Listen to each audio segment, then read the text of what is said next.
చదవబడినటువంటి వాక్య భాగం అయితే ఆత్మఫలము ఏమనగా ప్రేమ, సంతోషము, సమాధానము, దీర్ఘశాంతము, దయాళుత్వము, మంచితనము, విశ్వాసము, సాత్వికము, ఆశానిగ్రహము. ఇట్టి వాటికి విరోధమైనటువంటి విషయము ఏమీ లేదు. క్రీస్తు యేసు సంబంధులు శరీరమును దాని ఇచ్చలతోను దురాశలతోను సిలువ వేసి ఉన్నారు. Praise the Lord. ప్రియమైనటువంటి దేవుని బిడ్డలారా, ఈ ఉదయకాల సమయంలో ఆత్మఫలములు ఏంటివి అంటే, మన క్రైస్తవ సంఘాలలో చిన్న పిల్లవాడిని అడిగినా కూడా చెప్తారా చెప్పరా? పిల్లలు ఉన్నారా ఇక్కడ? చెప్తారా? ఆత్మఫలములేంటి? అయితే ఆత్మఫలం ఏమనగా ప్రేమ, సంతోషము, సమాధానము, దీర్ఘశాంతము, దయాళుత్వము, మంచితనము, విశ్వాసము, సాత్వికము, ఆశానిగ్రహము. Praise the lord. ఇట్టి వాటికి మించినటువంటి నియమం ఏది కూడా లేదు. దేవుడు క్రైస్తవ సమాజానికి ఏమిచ్చాడంటే ఆత్మఫలాలు ఇచ్చాడు. ఆత్మఫలములలో మొట్టమొదటిగా దేవుడు ప్రేమను పంచమని చెప్పాడు. ఏం పంచమని చెప్పాడండి? ప్రేమ. ఒకరితో ఒకరు ఎలా ఉండాలి? ప్రేమ కలిగి ఉండాలి. వారి శ్రమలో, వారి బాధలో, వారి నిందలో, వారి అవమానంలో, వారి కష్టాల్లో, వారి కన్నీళ్ళలో, వారి వ్యాధుల్లో, వారి బాధల్లో, వారి యొక్క ప్రతికూలమైనటువంటి పరిస్థితులలో ఒక్క క్రైస్తవుడు మాత్రమే ప్రేమను చూపగలడు. Praise the lord. దేవుడు అదే చెప్పాడు క్రైస్తవ సమాజానికి, క్రైస్తవంలో ఉన్నటువంటి ప్రజలకు, ఈ లోకానికి. ఆయన ఏం చేశాడంటే ప్రేమను పంచి మీరు కూడా ప్రేమను పంచమని నేర్పించి ఆయన పరలోకానికి ఆరోహణమయ్యాడు. Praise the lord. ప్రియమైనటువంటి క్రైస్తవ సమాజమా, ప్రియ దేవుని బిడ్డలారా, అయితే ప్రేమ కలిగినటువంటి కుటుంబాల్లో, ప్రేమ కలిగినటువంటి వ్యక్తుల్లో ఏముంటుందంటే సంతోషము ఉంటుంది. చెప్పండి, ఏముంటుంది? సంతోషము ఉన్నటువంటి కుటుంబాల్లో ఏముంటుందంటే సమాధానం ఉంటుంది. సమాధానం ఉన్నటువంటి కుటుంబాల్లో ఏముంటుందంటే దీర్ఘకాలము జీవించినంత వరకు ఏముంటుందో తెలుసా? శాంతి ఉంటుంది. శాంతి ఉన్నటువంటి వారి దగ్గర, దీర్ఘశాంతము ఉన్నటువంటి కుటుంబాల్లో ఏముంటుందంటే మంచితనము, దయాళు గుణము కలిగి, మంచితనము కలిగి వారు ఉంటారు. మంచితనము కలిగినటువంటి వారిలో ఏముంటుందంటే విశ్వాసం ఉంటుంది. ఆ విశ్వాసం ఏంటంటే, ఇందాక మంచి పాట పాడారు, ఏమని? నా దేవుడు ఏదైనా, చెప్పాలి బిగ్గరగా, ఏదైనా నీ కథ మొత్తం, నీ చరిత్ర మొత్తం, నీ జీవితంలో ఎదుర్కొంటున్నటువంటి ప్రతి విధములైనటువంటి ప్రతికూల పరిస్థితులను అన్నింటిని కూడా ఒక్క నా దేవుడు మాత్రమే మార్చగలడు. చప్పలు కొట్టి దేవుని మహిమపరచు బిగ్గరగా. హల్లెలూయా. నా దేవుడు మాత్రమే మార్చగలడు. ఆయన ప్రతికూల పరిస్థితులలో అన్నిటిని కూడా మార్చి ఆ వ్యక్తి జీవితంలో ఆ విశ్వాసము ద్వారా ఆ వ్యక్తిని దేవుడు ఏ విధంగా మారుస్తాడంటే సాత్వికము అనగా తగ్గింపు జీవితంలోనికి అతన్ని తీసుకొని వస్తాడు. ఏది కలిగినా, ఎవరు ఏమన్నా, ఎంతలా హింసించినా, వేధించినా, బాధించినా కూడా క్రైస్తవుడు అన్నవాడు తిరగబడడు. ఏం చేస్తాడో తెలుసా? ఓర్చుకుంటాడు. ఎక్కడి నుంచి నేర్చుకున్నావు అంటే, ఇది నేర్పినవాడు మనిషి కాదు, నన్ను కలుగజేసినటువంటి సాక్షాత్తు నా దేవుడు. Praise the Lord. నా దేవుడు కలుగజేశాడు కనుక ఆశా నిగ్రహాన్ని దేవుడు అనుగ్రహించాడు. ఇవన్నీ కూడా ఎవరిలో కలిగి ఉండాలి? ఎవరు కలిగి జీవించాలి, ఎవరికి కావాలి అంటే ఒక క్రైస్తవునికి కావాలి. ఒక నిజమైనటువంటి క్రైస్తవుడు ఎలా బ్రతకాలి, ఎలా జీవించాలి, ఎలా ఉండాలి అంటే ప్రేమలో జీవించాలి, ప్రేమ కలిగి జీవించాలి, సమాధానం కలిగి ఉండాలి, సంతోషం కలిగి ఉండాలి. 9 ఆత్మ ఫలములు కలిగినటువంటి జీవితాన్ని క్రైస్తవుడు కలిగి ఉండాలి. Praise the Lord. ఆ విధంగా కలిగి ఉన్నటువంటి క్రైస్తవుడికి దేవుడు అంటూ ఉన్నాడు 24వ వచనం. ధ్యానించండి. క్రీస్తు యేసు సంబంధులు, క్రీస్తు యేసు సంబంధులు శరీరమును దాని ఇచ్చలతోను దురాశలతోను సిలువ వేసి ఉన్నారు. దాని ఇచ్చలతోను దురాశలతోను సిలువ వేసి ఉన్నారు. హల్లెలూయా. క్రీస్తు యేసు సంబంధులు ఏమి కలిగి ఉంటారు చెప్పాలమ్మా. ఇందాక చెప్పాను. క్రీస్తు యేసు సంబంధులు ఏమి కలిగి ఉంటారు?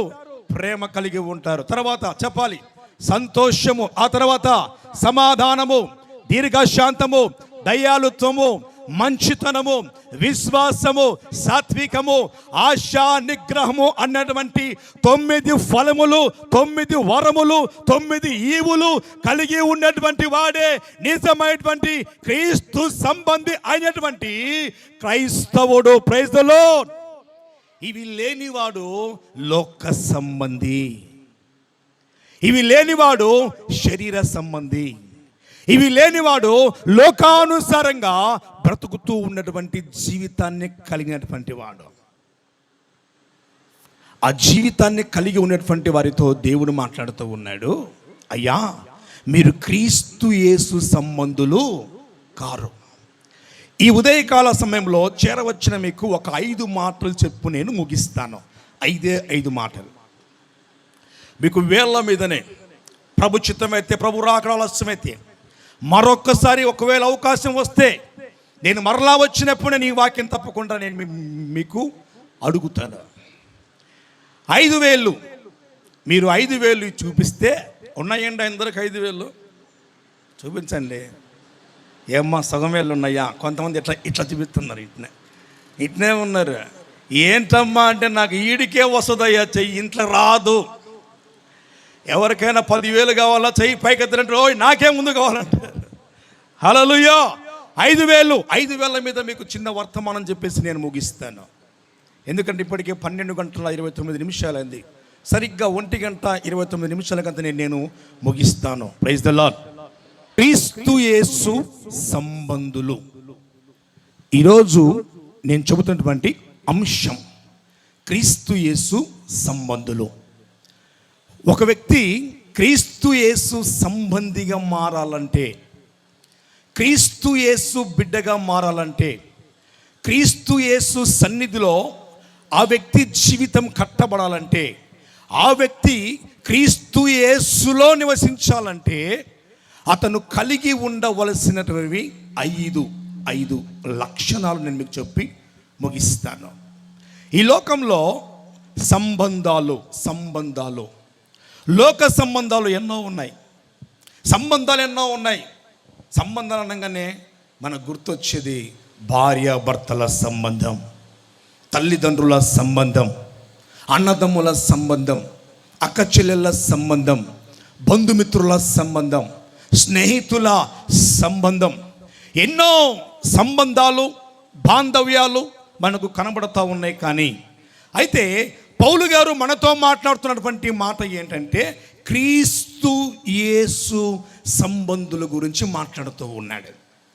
ఇక్కడ చెప్పబడినటువంటి సంబంధాలన్నీ కూడా ఏదో ఒక రోజు అన్నదమ్ముల సంబంధం కావచ్చు, అక్క చెల్లెల సంబంధం కావచ్చు, భార్య భర్తల సంబంధం కావచ్చు, స్నేహితుల సంబంధం కావచ్చు, ఇదిగో తల్లిదండ్రుల సంబంధం కావచ్చు, బంధువుల సంబంధం కావచ్చు.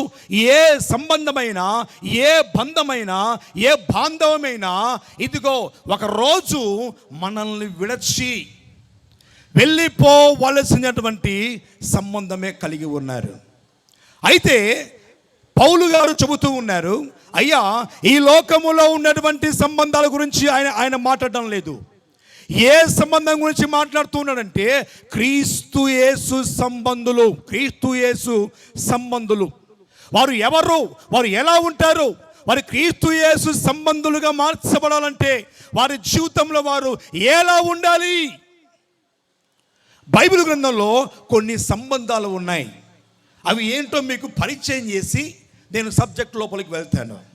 బైబిల్లో ఉన్నటువంటి కొన్ని సంబంధాలు, 5 రకాల సంబంధాలు బైబిల్లో ఉన్నాయి.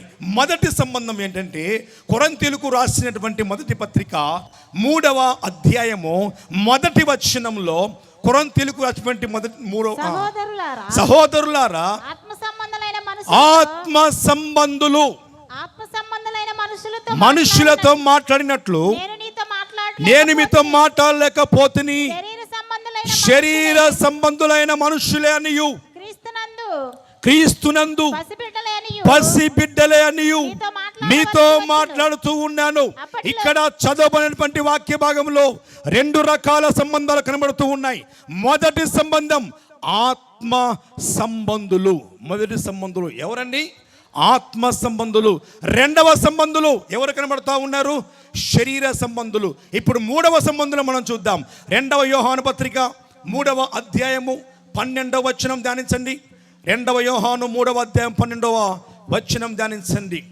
మనము కయ్యూని వంటి వారమై ఉండరాదు. మనము కయ్యూను వంటి వారమై ఉండరాదు. వాడు దుష్టుని సంబంధి అయి తన సహోదరుని చంపేను. 1 యోహాను 3:12లో దుష్టుని సంబంధి కనబడుతున్నాడు. 3వదిగా. 4వదిగా ఒకసారి చూద్దాం. రోమీయులకు రాసిన పత్రిక 4వ అధ్యాయం 14వ వచనంలో 4వ సంబంధం మనకు కనబడతా ఉంది. ధర్మశాస్త్ర సంబంధులైనటువంటి మనుషులు మనకు కనబడతా ఉన్నారు. వారసులైన ఎడల విశ్వాసము వ్యర్థమగును. ఒకసారి 8 కూడా ధ్యానించండి. 8 కూడా అనగా శరీర సంబంధులైన పిల్లలు దేవుని పిల్లలు కారు గాని వాగ్దాన సంబంధులైన పిల్లలు సంతానమని ఎంచబడుదురు. ఇప్పుడు చదవబడినటువంటి వాక్య భాగంలో, చెప్పబడినటువంటి వాక్య భాగాలలో 5 రకాల సంబంధాలు కనబడ్డాయి. మొదటిగా ఆత్మ సంబంధులు, 2వదిగా శరీర సంబంధులు, 3వదిగా దుష్టుని సంబంధులు, 4వదిగా ధర్మశాస్త్ర సంబంధులు, 5వదిగా వాగ్దాన సంబంధులు.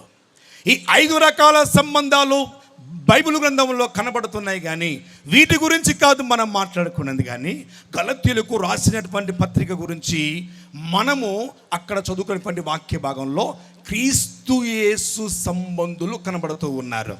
అయ్యా, క్రీస్తు యేసు సంబంధులు వాళ్ళు ఎలా ఉంటారు, వారు ఏ విధంగా క్రీస్తు యేసు సంబంధులుగా వారు మారతారు, క్రీస్తు యేసు సంబంధులుగా వారు మారాలంటే, క్రీస్తు యేసు సంబంధులుగా వారు స్థిరపరచబడాలంటే వారు ఏమి చేస్తే క్రీస్తు యేసు సంబంధులుగా మార్చబడతారు. ఇప్పుడు నేను సబ్జెక్టులోకి వస్తున్నాను. వారు ఏమి చేస్తే క్రీస్తు యేసు సంబంధులుగా మార్చబడతారు? మొదటి మాట అందరికి కూడా మీ బొటన వేలు పైకి చూపనిలాగా ఒకసారి. మొదటిగా, ఇది నేను మొదటి వేలు చూపినప్పుడు మీకు నేను చెప్పిన మాట గుర్తుకు రావాలి. మొదటిగా క్రీస్తు యేసు సంబంధులు ఏమి చేస్తే క్రీస్తు యేసు సంబంధులుగా మార్చబడతారంటే ఒకసారి చూద్దాం. లూకా సువార్త 19వ అధ్యాయము 6వ వచనమును ధ్యానం చేసుకుందాం. అతడు త్వరగా దిగి, లూకా సువార్త 19:6, అతడు త్వరగా దిగి సంతోషముతో ఆయనను చేర్చుకొనెను. దేవునికి స్తోత్రం కలుగును గాక. క్రీస్తు యేసు సంబంధులుగా మార్చబడాలంటే మొదటిగా ఏమి చేయాలంటే చేర్చుకోవాలి. అనండి మాట, చేర్చుకోవాలి. క్రీస్తు యేసు సంబంధిగా నువ్వు మార్చబడాలంటే ప్రేమ కలిగి, సంతోషము కలిగి, సమాధానము, దీర్ఘశాంతము, దయాళుత్వము, మంచితనము, విశ్వాసము, సాత్వికము, ఆశా నిగ్రహము కలిగి ఉన్నటువంటి నీ జీవితంలో నీవు మొట్టమొదటిగా చేర్చుకోవలసింది ఎవరినంటే యేసయ్యను చేర్చుకోవాలి. హల్లెలూయా.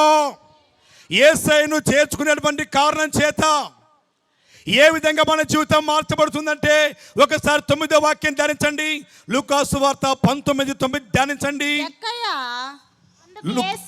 అందుకు యేసు ఇతడును అబ్రహాము కుమారుడే. ఎందుకనగా నేడు ఈ ఇంటికి రక్షణ వచ్చి నేడు ఈ ఇంటికి రక్షణ వచ్చి ఏమొచ్చిందంట? రక్షణ వచ్చింది. ఎందుకు వచ్చింది రక్షణ? చెప్పాలి. ఎందుకు వచ్చింది రక్షణ? యేసు ప్రభుని ఆయన ఇంటిలో చేర్చుకున్నందుకు. అనండి ఈ మాట. యేసు ప్రభుని ఆయన ఇంటిలో చేర్చుకున్నందుకు. యేసు ప్రభువు జక్కయ్య ఇంటిలో చేర్చబడిన తరువాత, జక్కయ్య ఇంటికి వచ్చినప్పుడు ప్రజలందరూ కూడా జక్కయ్య గురించి ఏమని మాట్లాడుకుంటున్నారు అంటే, జక్కయ్య గురించి ప్రజలందరూ కూడా ఏమని మాట్లాడుకుంటున్నారంటే, మనందరికీ తెలిసినటువంటి విషయమే.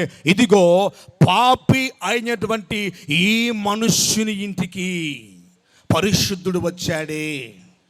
ఏమనుకుంటున్నారండి? పాపి అయినటువంటి ఈ మనిషి ఇంట పరిశుద్ధమైనటువంటి ఈయన భోజనం చేయాలా? ఏంటి కారణం? ఇంతవరకు ఈయన పరిశుద్ధులు అనుకున్నామే, ఇంతవరకు ఈయన పవిత్రులు అనుకున్నామే, ఇంతవరకు ఈయన ఎంతో గొప్పవాడు అనుకున్నామే. అయితే ఈరోజు ఏంటి? ఒక పాపి ఇంటికి వచ్చాడు.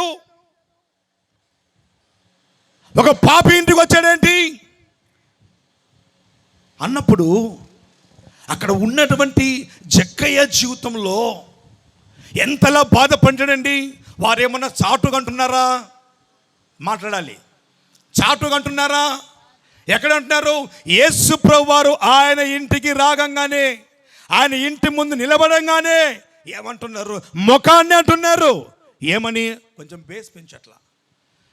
ఏమని అంటే, ఇదిగో పాపి అయినటువంటి మానవుని ఇంటికి, వీడు ఒక పాపి, వీడు పరిశుద్ధుడు కాదు, వీడు ఒక పాపి. పాపి అయినటువంటి ఈ మనుష్య ఇంటికి పరిశుద్ధుడు రావడం ఏంటి? జక్కయ్య ఆ మనుషులు మాట్లాడుతున్నటువంటి ఆ మాటలు ఏవి కూడా పట్టించుకోలేదు. ప్రైజ్ అల్లాహ్. జక్కయ్య దృష్టి ఒకటే, జక్కయ్య హృదయం ఒకటే, జక్కయ్య మనస్సు ఒకటే, జక్కయ్య చూస్తున్నది ఒకటే. నా కండ్ల ముందు నా యేసయ్య ఉన్నాడు కనుక లోక సంబంధంగా మాట్లాడుతున్నటువంటి ఏ మాట కూడా నేను పట్టించుకోను. చప్పలు కొట్టి దేవుని మహిమపరచు. హల్లెలూయా, హల్లెలూయా.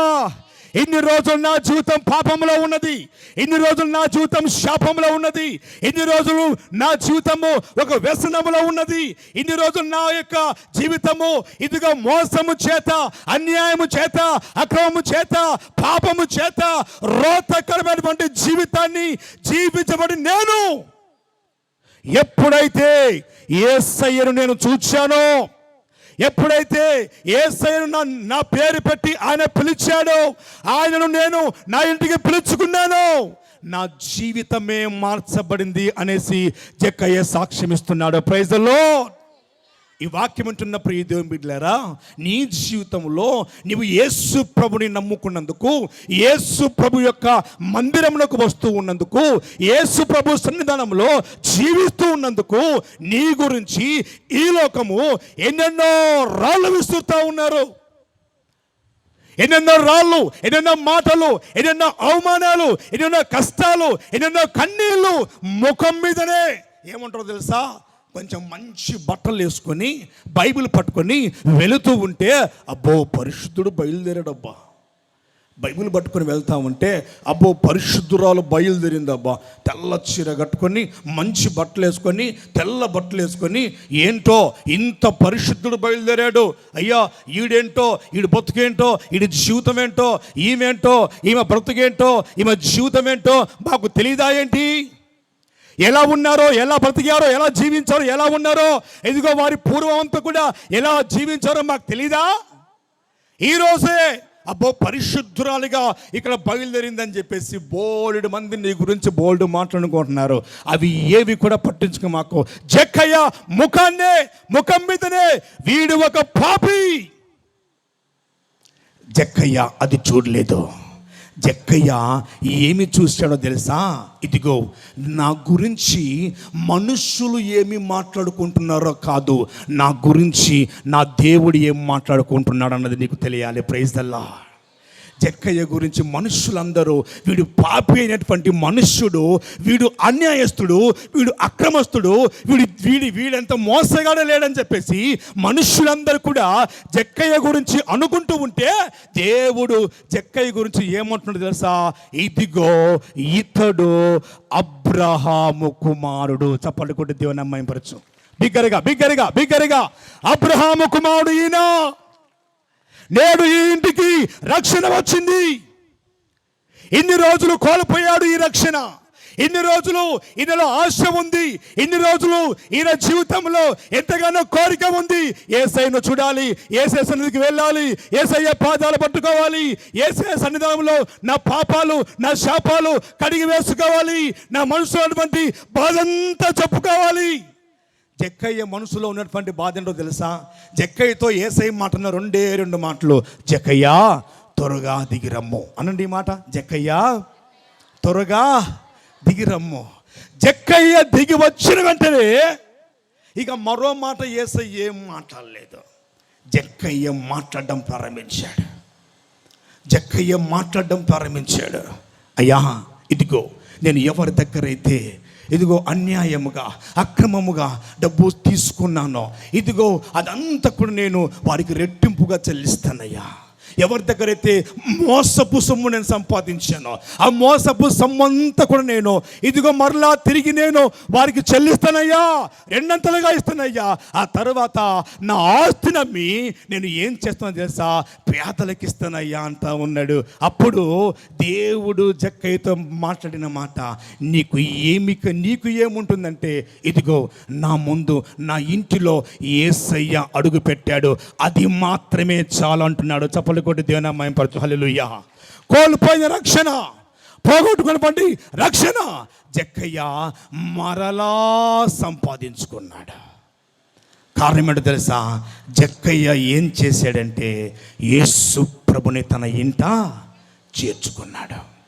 ఈ వాక్యం వింటున్న ప్రియ దేవుని బిడ్డలారా, మన జీవితంలో కూడా నీవు క్రీస్తు యేసు సంబంధివి కావాలంటే మొదటిగా ఏం చేయాలో తెలుసా? యేసయ్యను నీ ఇంటిలో చేర్చుకోవాలి. జక్కయ్య ఒక్కడే చేర్చుకున్నాడా? ఒకసారి చూద్దాం ఇంకా ఎవరు చేర్చుకున్నారు. యోహాను సువార్త 19వ అధ్యాయము 27వ వచనం ధ్యానించండి.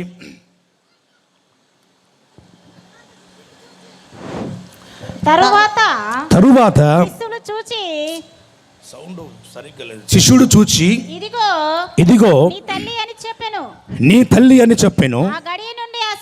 ఆ గడియ నుండి ఆ శిష్యుడు ఆమెను తన ఇంట, యేసు ప్రభు శిష్యుడు అయినటువంటి యోహాను ఆయన తల్లి అయిన మరియను చేర్చుకున్నాడు. యేసు ప్రభు శిష్యుడు అయినటువంటి యోహాను ఆయన యేసయ్య తల్లి అయినటువంటి మరియను తన ఇంట చేర్చుకున్నటువంటి కారణం చేత దేవుడు ఆయనకిచ్చినటువంటి గొప్ప భాగ్యం ఏంటో తెలుసా? ప్రకటన గ్రంథం రాసే కృపనిచ్చాడు. చప్పట్లు కొట్టి దేవుని మహిమపరచు. హల్లెలూయా, హల్లెలూయా. మొదటిగా జక్కయ్య యేసయ్యను తన ఇంట్లో చేర్చుకుంటే జక్కయ్యకు దేవుడు ఏమి ఇచ్చాడో తెలుసా? అబ్రహాము కుమారుడిగా ప్రమోషన్ ఇచ్చాడు. ఆ తరువాత ఇంకా ఏం చేశాడంటే ఆ ఇంటికి రక్షణను అనుగ్రహించాడు.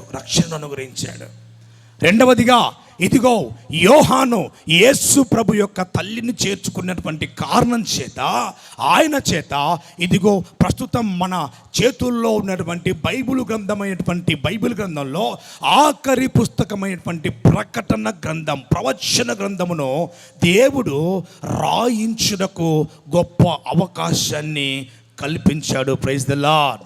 ఈ వాక్యం ఉంటున్న ప్రియ దేవుని బిడ్డలారా, నువ్వు క్రీస్తు యేసు సంబంధివి కావాలంటే మొదటిగా యేసయ్యను ఏం చేయాలి? చేర్చుకోవాలి. రెండవదిగా క్రీస్తు యేసు సంబంధిగా కావాలంటే రెండవదిగా ఏమి చేస్తే క్రీస్తు యేసు సంబంధివి అవుతావు? ఒకసారి చూద్దాం.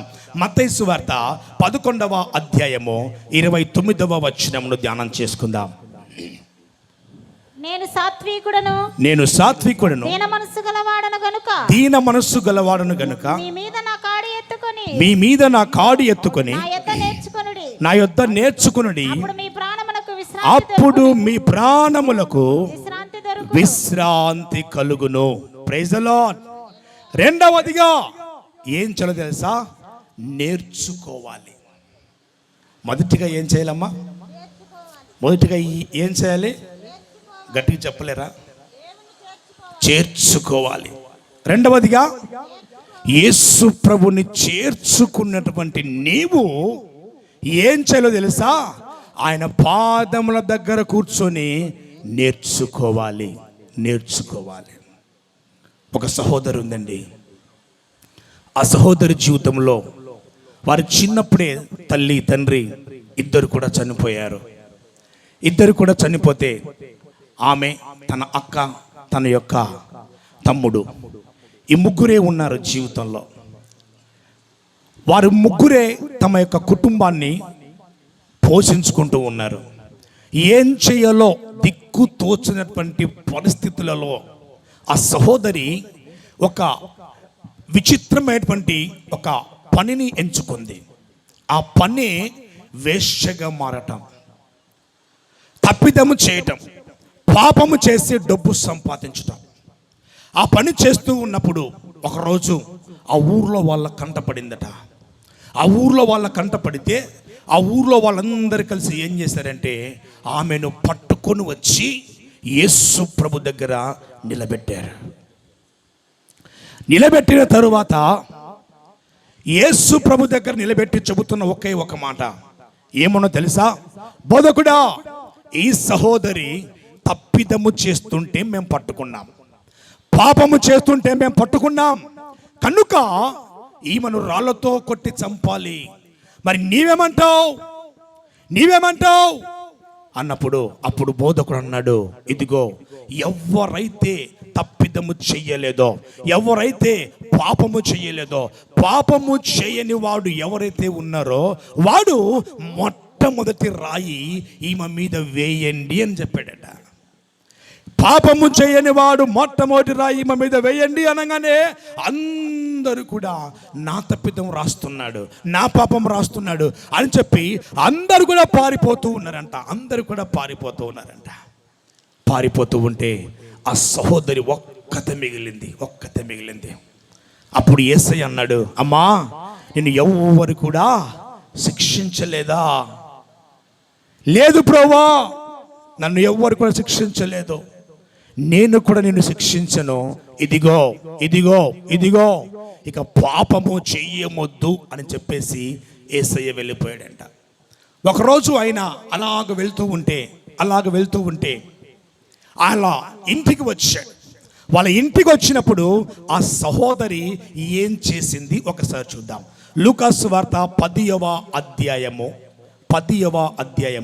39వ వచనమును ధ్యానం చేసుకుందాం. ఆమెకు సహోదరి ఉండెను. ఒక్కరు చదవండి అమ్మా స్పష్టముగా. మరియా అను సహోదరి ఉండెను. ఈమె యేసు పాదముల యొద్ద కూర్చుండి ఆయన బోధను వినుచుండెను. హల్లెలూయా. ఈ సహోదరి ఏం చేస్తా ఉంది? యేసయ్య యొక్క పాదం దగ్గర కూర్చొని నేర్చుకుంటా ఉంది. అయ్యా, ఎన్ని రోజులు పాపపు జీవితాన్ని జీవించాను, ఎన్ని రోజులు వ్యభిచారపు జీవితాన్ని జీవించాను, ఎవరికి పనికిరాని జీవితము, దేనికి పనికిరాని జీవితము, దేవునికి అక్కరు కానివ్వండి జీవితాన్ని జీవించానయ్యా.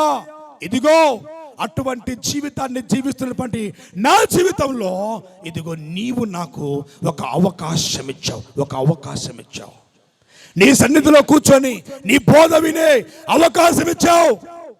కనుక ఆయన పాదముల దగ్గర కూర్చొని నేర్చుకుంటూ ఉందట. మరొక మాట చెప్పాలనా?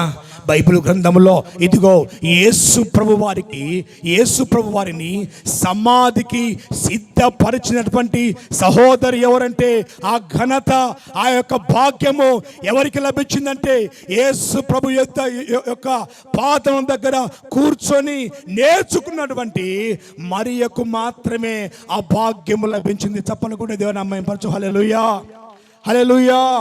ఈ వాక్యం ఉంటున్న ప్రియదేవుని బిడ్డలారా, యేసయ్యను చేర్చుకున్నటువంటి నీవు రెండవదిగా ఏం చేయాలో తెలుసా? నేర్చుకోవాలి. నేర్చుకొనిన వారు ఏం చేస్తారంటే, యోహాను సువార్త 6వ అధ్యాయము 45వ వచనం ధ్యానించండి. యోహాను సువార్త 6:40. వారందరూ దేవుని చేత బోధింపబడుదురు అని ప్రవక్తల లేఖనములలో రాయబడి ఉన్నది కనుక తండ్రి వలన విని నేర్చుకొనిన ప్రతివాడును నా యొద్దకు వచ్చును. హల్లెలూయా. నేర్చుకునే వారందరూ కూడా ఆయన దగ్గరికి వస్తారు. ఈరోజు మీరందరూ కూడా ఇంత సమయమైనా కూడా ఇక్కడ కూర్చున్నారు. ఇక్కడ ఆయన దగ్గరికి వచ్చారంటే మీలో ఉన్నటువంటి ఆసక్తి ఆయన మహిమ గల సింహాసనమును కదిలించునుగాక. ఆయన కృప మీ మీదకి వచ్చునుగాక. ఆయన ఆశీర్వాదం మీ మీదకి వచ్చునుగాక. ఆయన కరుణ మీ మీద ఉండునుగాక. ఆయన యొద్ద నేర్చుకొందురుగాక. ఆయన సహాయం మీకు అందునుగాక. హల్లెలూయా, హల్లెలూయా. క్రీస్తు యేసు సంబంధులుగా మార్చబడాలంటే మొదటిగా ఏం చేయాలంట? నేర్చుకోవాలి. రెండవదిగా నేర్చుకోవాలి. మొదటిగా చేర్చుకోవాలి, రెండవదిగా నేర్చుకోవాలి.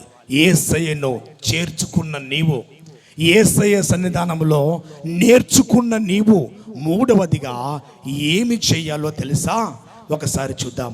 మత్తయి సువార్త 21వ అధ్యాయము 29వ వచనమును ధ్యానం చేసుకుందాం. మత్తయి సువార్త 21:20. వాడు పోను అని ఉత్తరమిచ్చను గాని పిమ్మట మనస్సు మార్చుకొని పోయెను. Praise the lord. మూడవదిగా ఏంటో తెలుసా? మార్చుకోవాలి. చేర్చుకోవడం మాత్రమే కాదు, సేవకులు ఇంటికి వచ్చినప్పుడు చక్కగా చేర్చుకొని వారికి స్వీటు, కార, టీ, భోజనం పెట్టి పంపడం మాత్రమే కాదు చేయవలసింది. చేర్చుకున్న నీవు, నేర్చుకున్న నీవు, సంఘానికి వస్తున్న నీవు ఏమైతే నేర్చుకున్నావో, ఏమైతే వింటున్నావో, ఏ బోధ అయితే వింటున్నావో, ఆ బోధ వినిన తరువాత ఆ బోధ ప్రకారము నీ మనస్సు మార్చుకోవాలి. ఆ బోధ ప్రకారము నీ హృదయాన్ని మార్చుకోవాలి. ఆ బోధ ప్రకారము నీ జీవితాన్ని మార్చుకోవాలి. అయ్యా, పుట్టుత నుంచి బై బోర్న్ క్రిస్టియన్. ఎవరయ్యాను అంటే, నా పుట్టుత నుంచి మేము క్రిస్టియన్స్, మాకు అన్ని తెలుసులేవాయి. నువ్వెందుకు చెప్పేది? చాలా మంది కూడా మాకు అన్ని తెలుసు, మేము అన్ని చేస్తాం. ప్రార్థన ఎంత చేయమన్నా చేస్తాం. వాక్యమా నీకంటే కూడా మేము బాగా చదువుతాం. పాటలా మీకంటే కూడా మేము బాగా వాయిస్తాం, బాగా పాడతాం. వాయిద్యాలా అంతకంటే బాగా వాయిస్తాం, అన్ని చేస్తాం.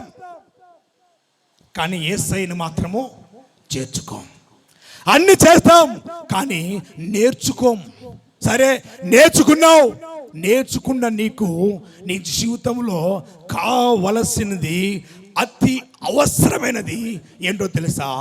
మార్చుకోవాలి. Praise the Lord. నీ ప్రవర్తన మార్చుకోవాలి, నీ మనస్సు మార్చుకోవాలి. క్రైస్తవుడు అని చెప్పేసి బోర్డు తగిలించుకొని ఇదిగో నేను క్రిస్టియన్స్ అని చెప్పేసి తిరగడం కాదు.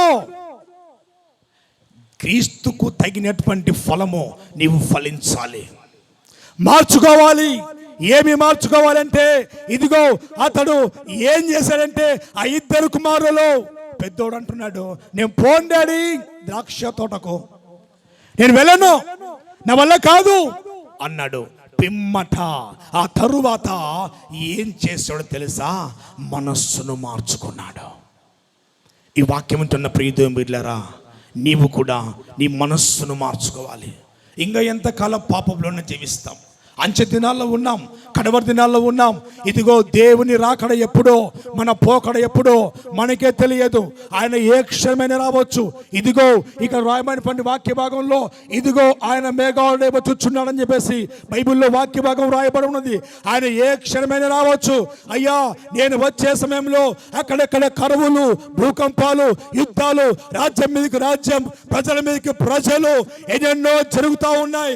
ఇదిగో మహాశ్రమల కాలం రాబోతుంది. క్రైస్తవులకు శ్రమల కాలం రాబోతుంది. అయితే నీవైనా నీ మనసు మార్చుకోకపోతే నీవంతే. ఒకరోజు యోనా ప్రవక్త నినివే పట్టణపు వారి దగ్గరికి వెళ్ళి ఏం చెప్పాడో తెలుసా? ఇదిగో నినివే పట్టణము నాశనము కాబోతున్నది కనుక మీరందరూ కూడా మనస్సు మార్చుకొని తిరిగితే మీకు విడుదల, లేదంటే రానున్నటువంటి రోజుల్లో ఈ పట్టణం అంతా కూడా నాశనం కాబోతుంది అన్నప్పుడు వారు ఏం చేశారో తెలుసా? ఒకసారి చూద్దాం. యోనా గ్రంథము 3వ అధ్యాయము 7 నుంచి 10 వాక్యాలు. రాజైన తానును ఆయన మంత్రులను ఆజ్ఞనీయగా ఒకవేళ దేవుడు మనస్సును త్రిప్పుకొని పశ్చాత్తాపుడై మనము లయము కాకుండా తన కోపాగ్ని చల్లార్చుకొనును గనుక మనుషులు ఏదియు పుచ్చుకొనకూడదు. పశువులు గాని, ఎద్దులు గాని, గొర్రెలు గాని మేత మేయకూడదు, నీళ్లు త్రాగకూడదు. మనుషులందరూ తమ దుర్మార్గమును విడిచి తాము చేయు బలాత్కారమును మానివేయవలెను. మనుషులేమి పశువులేమి సమస్తమును గోనె పట్ట కట్టుకొనవలెను. జనులు మనపూర్వకముగా దేవుని వేడుకొనవలెనని చాటించిరి చేసిరి. ఈ నినివే వారు తమ చెడు నడతలు మానుకొనగా వారు చేయుచున్న క్రియలను దేవుడు చూచి పశ్చాత్తాపుడై వారికి చేయుదురని తాను మాట ఇచ్చిన కీడు చేయక మానేను. చప్పట్లు బిగ్గర కొట్టి దేవుని అమ్మాయి పడదాం. బిగ్గరగా హల్లెలూయా. అప్పుడే హల్లెలూయా చెప్పట్లేదు, చల్లబడిపోయారు. అప్పుడే స్తోత్రం చేద్దాం బిగ్గరగా. హల్లెలూయా హల్లెలూయా. మాంటరి పెంచు. హల్లెలూయా. ఏంటంట? అయ్యా, ఈ పట్టణమును నేను నాశనము చేయబోతున్నాను, ఈ దేశము నేను నాశనం చేయబోతున్నాను అని చెప్పినప్పుడు ఆ దేశములో ఉన్నటువంటి ఆ రాజు ఏం చేశాడంట? సింహాసనం దిగాడు. Praise the lord. రాజు సింహాసనం దిగాడు, గోనె పట్ట కట్టుకున్నాడు, బూడిద పోసుకున్నాడు. పశువులు గాని, జంతువులు గాని, మనుష్యులు గాని ఏ ఒక్కరు కూడా భోజనము చేయలేదు. గట్టిగా ఉపవాసం చేశారు. వారి మనస్సులు మార్చారు. వారి క్రియలను బట్టి, వారి మనస్సును బట్టి ఎవరు పశ్చాత్తాపులయ్యారంటే దేవుని మనస్సే మారిందంట. Praise the lord. హల్లెలూయా. ఆ కీడు నుంచి వారు ఏమయ్యారంటే తప్పించుకున్నారు. వారి మనస్సు మార్చుకున్నారు. ఆ కీడు దేవుడు చేయక మారాడు, కీడు చేయక దేవుడు మానుకున్నాడు. వారందరినీ కూడా దేవుడు తన సన్నిధానంలో ఏ కీడు చేయక మాని ఫలించే కృపనిచ్చాడు. కారణం ఏంటో తెలుసా? వారు ఏం చేశారంటే మనస్సును మార్చుకున్నారు.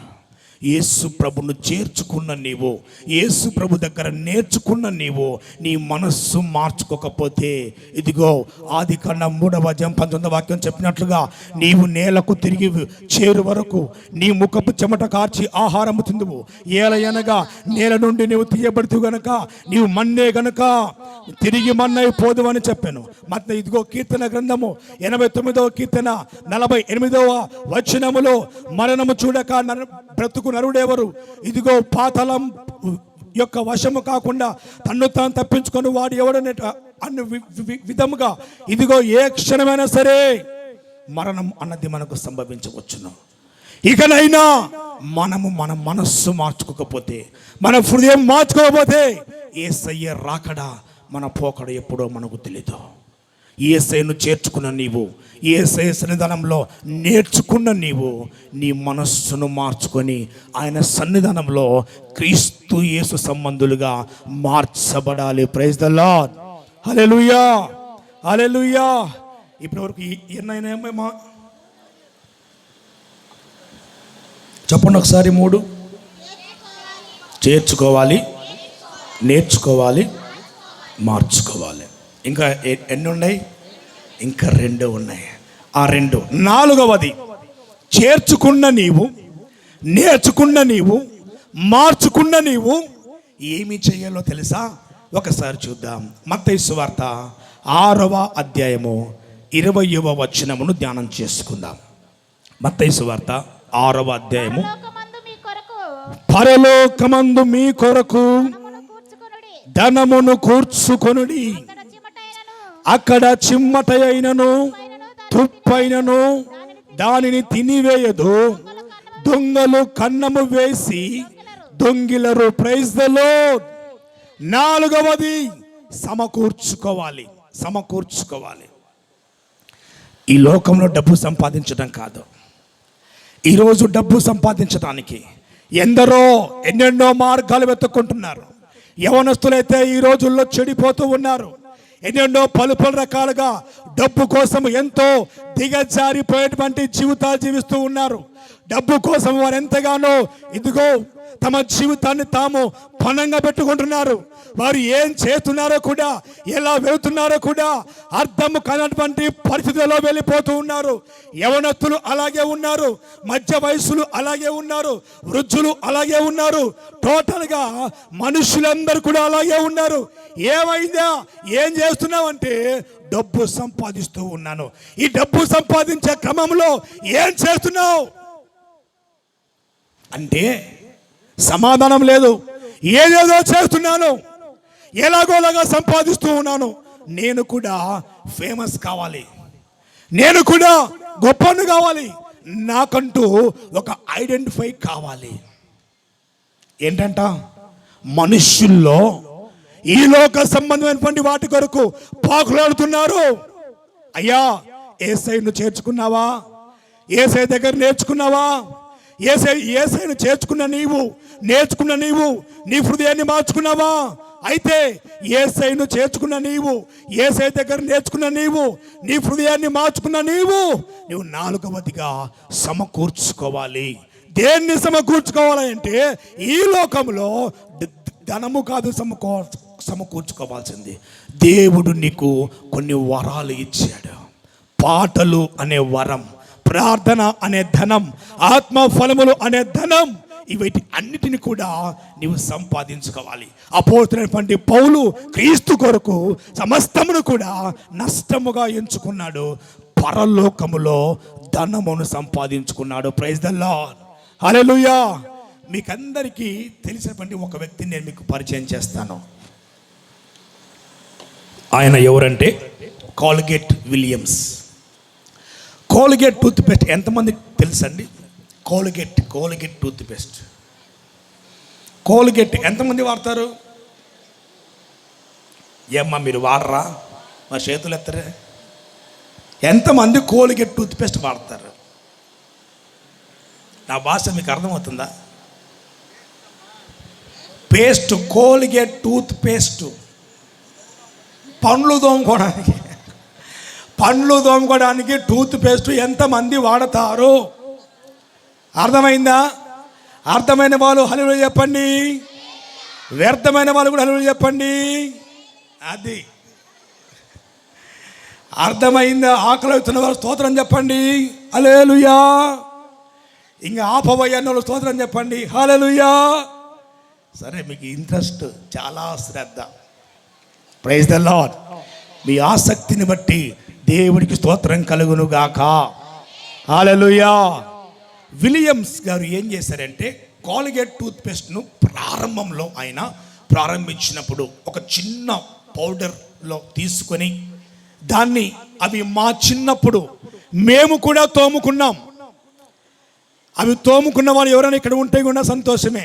అవి చిన్న చిన్నగా ఒక పొట్లాలలో వచ్చేటివి చిన్నప్పుడు. ఆ పొట్లాలలో తింటా ఉంటే తీయగా ఉండేవి. అవి తోమేది ఎక్కువ, మింగేది ఎక్కువ.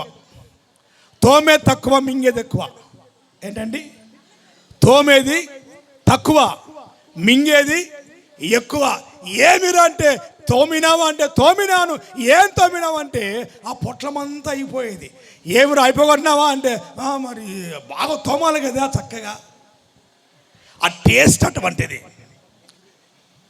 ఆయన ఇంటింటికి పోయి, అమ్మా ఇదిగో ఇది నా కోలిగిట్, ఒకటి తీసుకోండి, ఒక రూపాయి ఇవ్వండి, ఒకటి తీసుకోండి, $1 ఇవ్వండి, ఒకటి తీసుకోండి, ఏదైనా నాకు ఇవ్వండి అని ఇంటింటికి పోయి అమ్ముతూ ఉండేవాడంట. అయితే దాని టేస్ట్ నచ్చి కొందరు ఏం చేశారంటే బల్కుగా తీసుకోవడం స్టార్ట్ చేశారంట. చిన్న చిన్నగా ఆర్డర్లు వచ్చాయంట.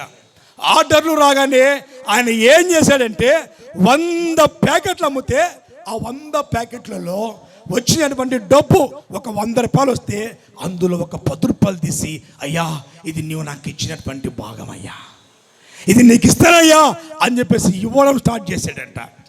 ఆ విధంగా ఇవ్వడం స్టార్ట్ చేసిన తర్వాత చిన్న చిన్నగా 10% పోయింది, 20% వచ్చింది, 30%, 40%, 50%, 60%, అలాగే 90% డెవలప్ అవుతూనే ఉన్నాడు. రోజు రోజుకు దినగా కాలక్రమేణా అభివృద్ధిలోకి వచ్చేసాడు. మీకంతా ఒక విషయం చెప్పమంటారా? నేటికి కూడా కోల్గేట్ కంపెనీ ఉంది. ఆ కోల్గేట్ కంపెనీలో ఉన్నటువంటి $1 కూడా వారు తీసుకోవటం లేదు. సమస్తం కూడా దైవ సేవకుల సమక్షంలోనే అది నడిపించబడుతూ ఉంది. చప్పలు కొట్టి దేవుని మహిమపరచు బిగ్గరగా. కారణం ఏంటో తెలుసా? దేవుని సన్నిధానంలో ఆయన పరలోకంలో ధనమును సంపాదించాడు. ప్రైజ్ ద లార్డ్, హల్లెలూయా. కీర్తన గ్రంథం 49వ కీర్తన 14వ వచనంలో అక్కడ రాయబడిన మాట ఏంటంటే ఒకసారి చూద్దాం. వారు పాతాళములో మందగా కూర్చబడుదురు, మరణము వారికి కాపరి అయ్యుండును. ఉదయమున యథార్థవంతులు వారిని ఏలుదురు, వారి స్వరూపములు నివాసము లేనివై పాతాళములో క్షయమైపోవును. ఎవరంట వీరు? ఎవరు వీరు? ఈ లోకంలో ధనమును సంపాదించుకునేవారు, ఈ లోకంలో ఆస్తి కొరకు ప్రాకులాడేవారు, ఈ లోకంలో ధనము కోసం సంపాదించి పోతున్నటువంటి వారి జీవితము ఎలా ఉంటుందంటే లూకా సువార్త 12వ అధ్యాయము 19-20 వచనాలలో అక్కడ చక్కగా రాయబడింది. లూకా సువార్త 12:19-20 వచనాలు ధ్యానించండి ఒకసారి. నా ప్రాణముతో ప్రాణమా అనేక సంవత్సరములు విస్తారమైన ఆస్తి నీకు సమకూర్చబడి ఉన్నది. సుఖించుము, తినుము, త్రాగుము, సంతోషించమని చెప్పుకుంటున్నా నేను. అయితే దేవుడు వెర్రివాడు, ఈ రాత్రి నీ ప్రాణం అడుగుచున్నారు, నీవు సిద్ధపరిచినవి ఎవనివగునని చెప్పాను. ఏంటంట? ఈ లోకములో ధనమును సంపాదించినటువంటి వెర్రివాడు ధనవంతుడు ఏమన్నాడు తెలుసా? ప్రాణమా తినుము, త్రాగుము, సుఖించము. ఏంటంట? అనేక సంవత్సరంలో నీకు సరిపడంత ఆహారమును నేను సిద్ధపరచి ఉన్నాను. మనిషి జీవితం అన్నది శాశ్వతం కాదండి. అంతలో పుట్టి అంతలో పెరిగి అంతలో మాయమైపోయే నీటి బుడగ లాంటి ఈ జీవితంలో నిద్రాహారాలు మానేసి, ఇదిగో సుఖ సంతోషాలు మానేసి దేని కొరకు ప్రయాసపడుతున్నవయ్యా అంటే బైబిల్లో వాక్యం అంటుంది, ఒకడు ఇదిగో భూమి కింద గాలికి ప్రయాస పడుతున్నట్టుగా వాని జీవిత దినములు ఉన్నాయి. సంపాదన సంపాదన సంపాదన సంపాదన సంపాదించి ఏం చేస్తావు? తెలుగులో ఒక సామెత ఉంది, ఏంటో చెప్తారా? చెప్పండి. పాసి పనులోడు సంపాదిస్తే ఎంతమంది తెలిసింది సామెత? బంగారు పనులోడు తిన్నాడంట.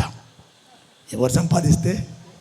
పాసి పనులోడు కూడబెరికి దాచిపెట్టి మొత్తం కూడా పిసినారితనం చేసి. నేను అంటుంటాను అప్పుడప్పుడు, అరే బాబు, పిసినారి సంఘానికి ఎవరు వచ్చారో తెలుసా అనగానే ప్రెసిడెంట్ వచ్చారయ్యా. ఏ సంఘానికి ప్రెసిడెంట్ అంట? పిసినారి సంఘానికి ప్రెసిడెంట్. ఏం చేస్తావురా? ఈ ఆస్తంతా ఏం చేస్తావు? మనందరికీ తెలుసు అహూజా కంపెనీ ఈ బాక్సులు తయారు చేస్తూ ఉంటారు. ఈ బాక్సులలో అహూజా కంపెనీ దగ్గరగా 700 కోట్లకు ఆసాములు వాళ్ళు 700 కోట్లు సంపాదించారు. 700 కోట్లు. గొప్ప విషయం ఏంటో తెలుసా?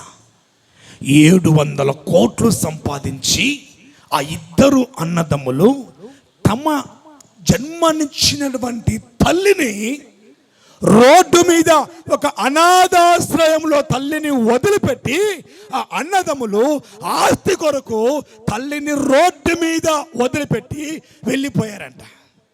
ఆవిడ మీడియా ముందుకు వచ్చేసి, అయ్యా ఎవరమ్మా నువ్వు? ఏంటి పరిస్థితి?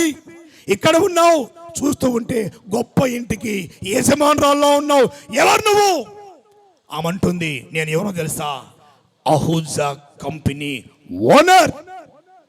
నా భర్త 700 కోట్లు సంపాదిస్తే ఆ కోట్లు ఆస్తి కొరకు నా కుమారులు ఆస్తిని పంచి ఇవ్వగానే ఈరోజు తెచ్చి నన్ను రోడ్డు మీద వదిలిపెట్టారు. అయ్యా, నాకు ఒక ముద్ద అన్నం ఉంటే పెడతారా? ఒక ముద్ద అన్నం ఉంటే పెడతారా? ఆకలి అవుతుందయ్యా, చాలా రోజులైందయ్యా తిని, 2 రోజులైందయ్యా, నాకు షుగర్ ఉంది, బీపీ ఉంది, ఇవల్ల ఉన్నాయ్యా, ఆకలికి భరించలేకపోతున్నాను, దయచేసి నాకు అన్నం పెట్టండి అయ్యా అని చెప్పేసి 700 కోట్లకు అధిపతి అయినటువంటి ఆ తల్లి 2 చేతులు జోడించి అడుక్కుంటూ కనబడతా ఉంది. అయ్యా, కుమారులు ఉన్నారు, కోడళ్ళు ఉన్నారు, మనమరాన్లు, కోటీశ్వరులు, కార్లు, మిద్దెలు, మేడలు, బంగ్లాలు ఇవన్నీ ఉన్నాయి. ఏమయ్యా ఇవన్నీ అంటే వెనక్కి తిరిగి చూసుకుంటే ఏమీ లేవు. అమ్మా, ఇంత ఉంది కదా, మరి మీ కొడుకులు ఒకసారి పిలుస్తామంటే వద్దయ్యా బాబు, నా కొడుకుల చేతులు నేను చచ్చిపోయేదానికంటే ఈ రోడ్డు మీద ఏదైనా లారీ కింద పడి నేను చచ్చిపోతానయ్యా అంటుంది. ఏ పరిస్థితికి వచ్చింది చూసారా? ప్రియ దేవుని బిడ్డలారా, ఈ లోకంలో అందుకే బైబిల్లో వాక్యం ఉంటుంది, ఇదిగో వెర్రివాడా, నువ్వు సంపాదించినటువంటి ఆస్తి ఎవరిదవును? ఈ రాత్రి నీ ప్రాణం అడుగుతూ ఉన్నారు. నువ్వు అంటున్నావే కోట్లు కోట్లు కోట్లు కోట్లు, ఆ కోట్లు వేసుకొని ఏం చేస్తావు? నీవు ఒకవేళ నువ్వు సంపాదించిన డబ్బంతా కూడా రోడ్డు మీద నేల పాలవుతా ఉంది. ఒక వ్యక్తి దగ్గరగా 100 బిల్డింగులు కట్టించుకున్నాడంట. 100 బిల్డింగులు. 4 సంవత్సరాలుగా ఒక అతని దగ్గర 100 బిల్డింగులు కట్టి అందులో వచ్చినటువంటి ఆ డబ్బులన్నీ తీసుకొని రూపాయి కూడబెట్టి 15 సంవత్సరాలుగా ఒక పెద్ద బిల్డింగ్ ప్రారంభించాడు. కడుతూ ఉన్నాడు, చక్కగా కట్టాడు. కట్టిన తర్వాత ఆఖరికి ఇండ్లు ఓపెనింగ్ చేయాలని చెప్పేసి ఓపెనింగ్ కార్యక్రమం పెట్టుకున్నాడు. గమనించని బిడ్డలారా, ఓపెనింగ్ కార్యక్రమం పెట్టుకున్న తర్వాత బంధువులు వచ్చారు, రక్త సంబంధులు వచ్చారు, స్నేహితులు వచ్చారు, అందరు వచ్చారు. ఆ ఇండ్లు చూస్తున్నారు, ఓ మురిసిపోతా ఉన్నారు. అదిగో, ఓ నాయనా, ఎలా కట్టావురా, ఇన్ని డబ్బులు ఎలా చేసావురంటే చెబుతా ఉన్నాడు. అయ్యా, రూపాయి పోగేసి 15 సంవత్సరాలు అయిందయ్యా, ఇన్ని డబ్బులు సంపాదించి ఇంత బిల్డింగ్ కట్టుకున్నాను. ఆ ఊరిలోనే లేనంత బిల్డింగ్, ఎవరు కూడా కట్టనంత బిల్డింగ్ కట్టాడు.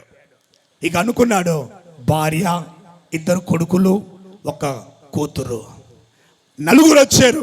అందరు అనుకొని అప్పుడు ఆయన భార్యతో, పిల్లలతో అంటూ ఉన్నాడు, నా కోరిక తీరిందమ్మా, ఇక నేను నా గదిలో ప్రశాంతంగా పడుకుంటాను.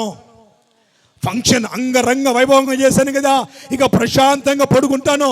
ఇదిగో అందరు కూడా సంతోషంగా ఉండండి. రేపు ఉదయం మనం అందరం కూడా ఈ ఊరిలో ఉన్నటువంటి ఎంపీని కలవబోతున్నాం, మన ఇంటికి పిలవబోతున్నాం, ఆయనకి ఇండ్లు చూపిద్దాం అనేసి అనుకున్నాడు. సరే అర్లీగా పడుకుందాం అని చెప్పేసి ఆయన రూములోకి వెళ్ళిపోయాడు. అక్కడ పడుకున్నాడు. పడుకున్న తర్వాత ఉదయము 5 అయింది, 6 అయింది, 7 అయింది, 8 అయింది. ఆ రూమ్ తలుపులు అయితే వేసి ఉన్నాయి, ఇంకా వ్యక్తి బయటికి రాలేదు. 10 గంటలు అవుతా ఉంది, ఇంకా రాలేదు. భార్య అంటా ఉంది, అలసిపోయారులే ఆయన, వదిలిపెడదాం రా కొంచెము. బాగా ఎన్ని రోజులు ఆయన చాలా కష్టపడ్డాడు కదా, నిద్ర లేదు కదా, పడుకోలే. 12 అయింది, 1 గంట అయింది, ఇంకా భార్యకు ఎక్కడో తేడా కొడతా ఉంది. సరే డోర్ తీద్దాం అని చెప్పేసి డోర్ తీసి లోపలికి వెళ్తే భర్త పడుకున్నట్టుగానే చనిపోయాడు.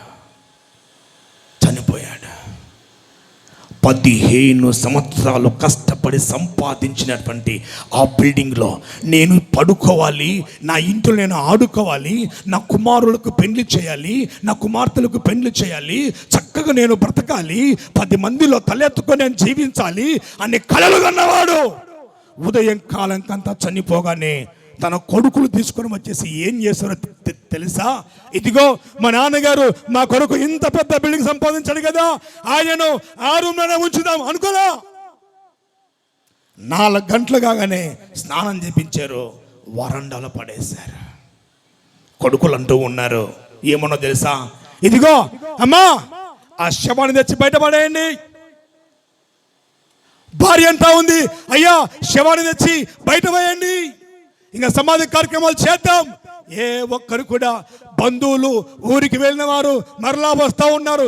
ఏమైందమ్మా అంటే, అదిగో రే వాళ్ళ తమ్ముళ్ళతో అన్నలతో అందరితో అంటా ఉందారే, మీ బావ లేడురా, మీ చిన్నాయన లేడురా, మీ పెద్దనాయన లేడురా, మీ మామ లేడురా, మీ అన్నయ్య లేడురా, మీ తమ్ముడు లేడయ్యా, మీ కొడుకు లేడు మామా, చనిపోయాడయ్యా, ఒక్కసారి చనిపోయాడయ్యా అనేసరికి అందరూ వచ్చి బోరున విలపిస్తూ ఉన్నారు. ఈ వాక్యం వింటున్న ప్రియదేవులారా, ఆయన సంపాదించినటువంటి ఆస్తి ఆయన వెనక వచ్చిందా? రాలేదు.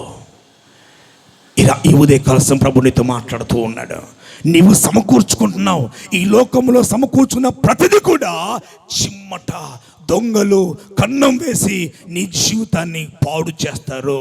అయితే క్రీస్తు యేసు సంబంధిగా మార్చబడుతున్నటువంటి నీవు, క్రీస్తు యేసు సంబంధిగా ఉన్నటువంటి నీవు నీ జీవితంలో యేసయ్యను చేర్చుకున్న తర్వాత, యేసయ్య దగ్గర నేర్చుకున్న తర్వాత, యేసయ్య సన్నిధానంలో మార్చుకున్న నీవు, ఇదిగో 4వదిగా పరలోకములో నీ ధనమును సమకూర్చుకోవాలి. ప్రైజ్ ద లార్డ్, హల్లెలూయా. చివరిగా మొదటిగా ఏంటంటే ఒకసారి చెప్తారా బిగ్గరగా?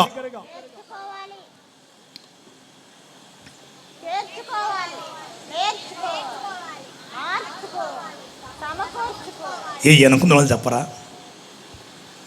వెనకున్నోళ్ళు ఒక్కసారి బిగ్గరగా. మొదటిగా మీరు ముందున్నోళ్ళు మీరు కొంచెం సైలెంట్గా ఉండండి. వెనకున్నోళ్ళు, అయ్యా మీరు బలవంతులు, ఆమేన్, గొప్పవారు. చెప్పండి, ఇప్పుడు చెప్పండి. మొదటిగా ఏం చేయాలయ్యా? తర్వాత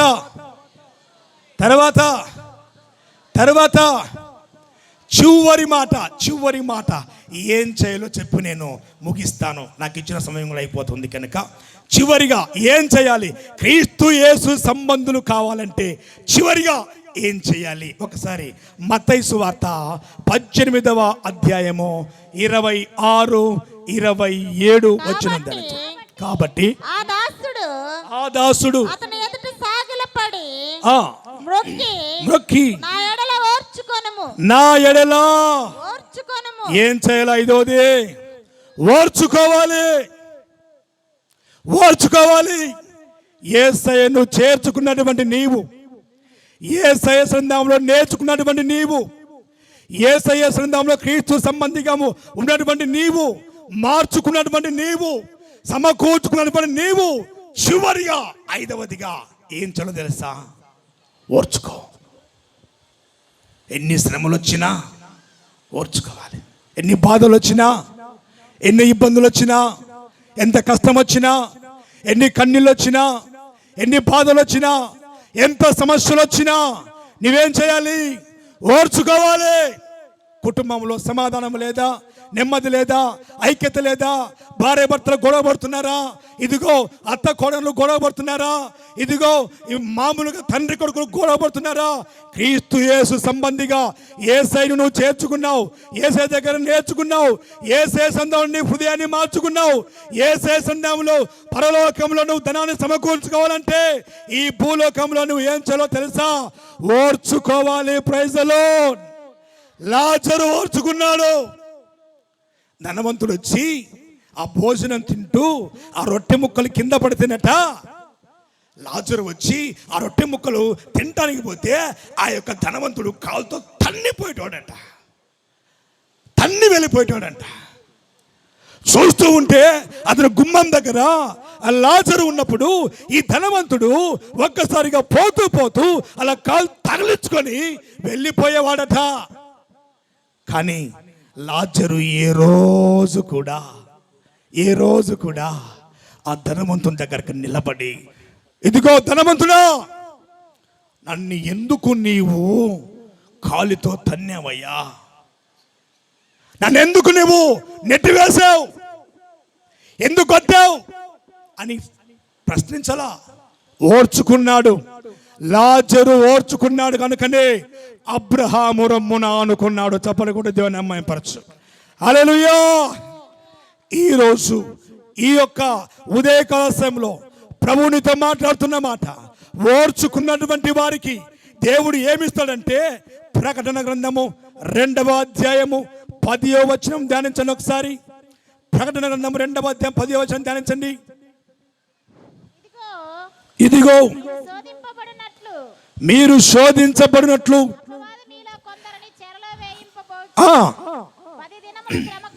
ప్రతి దినములు శ్రమ కలుగును, మరణం వరకు నమ్మకముగా ఉండుము, నేను నీకు జీవ కిరీటమును ఇచ్చేదను. దేవునికి స్తోత్రం కలుగును గాక. మీరు ఇదిగో శోధించబడినట్లు అపవాది మీలో కొందరిని చెరలో వేయించబోచున్నాడు. 10 దినములు మీకు శ్రమ కలుగును, మరణం వరకు నమ్మకముగా ఉండము, ఓర్చుకొనము. ఓర్చుకున్న వారికి దేవుడు ఏం చేస్తాడో తెలుసా? జీవ కిరీటమును ఇస్తాడు. యేసు ప్రభు వారిని కూడా తిరస్కరించారు, ఎంతగానో వేధించారు, కోళ్ళతో కొట్టారు, ముళ్ళ కీటం పెట్టారు, ఆయన గడ్డాన్ని పెరికారు. తల వెంట్రుకలు పట్టుకొని గోడకేసి కొట్టారట, ముఖం మీద ఉమ్మి వేశారట, ఆ తర్వాత కోళ్ళతో కొట్టారట. ఆ యొక్క కోళ్ళలను నాగటి సాలవలే అలాగ దున్నారట. అయినా కూడా నా దేవుడు ఏం చేస్తాడో తెలుసా? ఓర్చుకున్నాడు. నీవు కూడా ఓర్చుకో బిడ్డ. ఈ లోకంలో చిన్న చిన్న శ్రమలు, చిన్న చిన్న బాధలు, చిన్న చిన్న ఇబ్బందులు, చిన్న చిన్న అవమానాలు, చిన్న చిన్న కష్టాలకే నువ్వు కృంగిపోతే నువ్వు క్రీస్తు యేసు సంబంధివి నువ్వు కాలేవు. నా దేవునికి ఇదిగో వాళ్ళంతా గాయాలు, ఆ రక్తపు ముద్దగా ఆయన మారిపోతూ, ఆ రక్తపు ముద్దగా ఇదిగో ఆ శిలువలో వేలాడబడుతూ ఉన్నప్పుడు ఆయన పలికిన ఒకే ఒక మాట, తండ్రి వీరేమి చేయుచున్నారో వీరు ఎరుగరు గనుక వీరిని క్షమించుమయ్యా అన్నాడు.